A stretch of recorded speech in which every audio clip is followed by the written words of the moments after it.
I, George Herbert Walker Bush, do solemnly swear. When George Herbert Walker Bush took the oath of office in 1989, he already had an impressive legacy. World War II hero, Texas oilman, director of the CIA, and vice president.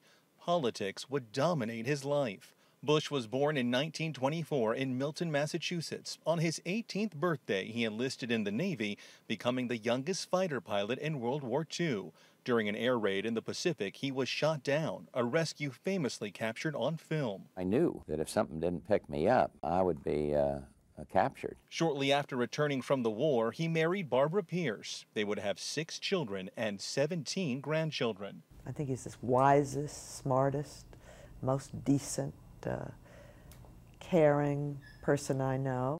Bush studied at Yale University. He graduated Phi Beta Kappa in just 2.5 years, but he left New England to make it on his own. He carved out his fortune in the wildcat oil fields of Texas. What a day! In the 60s, Bush turned to politics. He was elected to Congress in 1966 and became a power player in the Republican Party.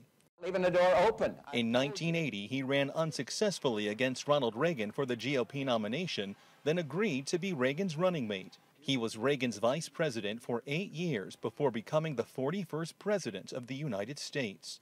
I will faithfully execute the office of President of the United States. During his one term in the White House, Bush played a key role in the reunification of Germany. He also took on Saddam Hussein for invading Kuwait, launching Operation Desert Storm, the first Gulf War. A new world order can emerge, a new era. Bush formed a coalition of 30 nations to liberate Kuwait in just 6 weeks, but he was criticized for not removing Iraq's defiant leader. After the war, the economy slowed down. Read my lips. No new taxes. Bush was forced to break that campaign promise and raised taxes. As the economy continued to sink, so did his approval ratings. And in 1992, he lost the election to Bill Clinton. In later years, the former rivals raised millions for victims of the tsunami in Southeast Asia and Hurricane Katrina. Bush remained active during retirement. He saw his oldest son become president, and another son, Jeb, served 2 terms as Florida's governor. He even went skydiving to celebrate his 80th, 85th, and 90th birthdays.